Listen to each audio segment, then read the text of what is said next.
Okay, so I'm gonna go ahead and print 4 labels from Pirate Ship.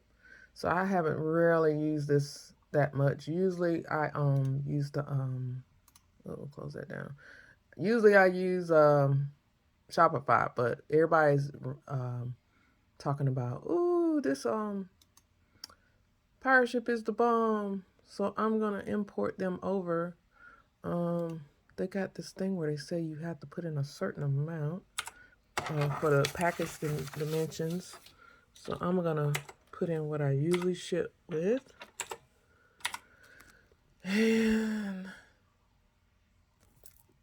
these are pretty small, all of them. I'm looking at all of them. They're pretty small bottles, so they should be no more than 3 ounces.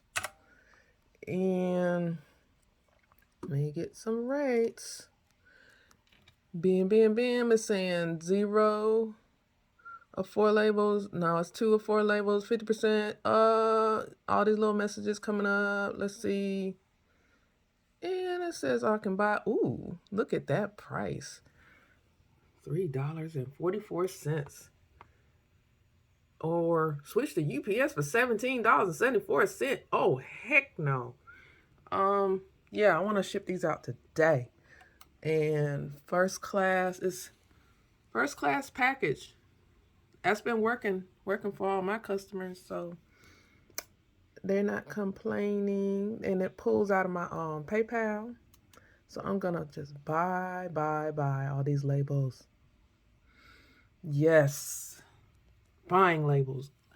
Yes, honey. Yes, honey. Look at here. Look at here. Print labels. Oh! I just printed 4 labels for $13.74. And let's see. I got this little printer here. Good morning, Hot Mess Express. Yes. My little Munbyn. I love this thing. So I'm supposed to download this labels. I got them all right here. And they just popped up in here in the little downloader. Let's see. Open up 4 labels, and we're going to print to the Munbyn. Destination to the Munbyn label. Okay. Print. Yes.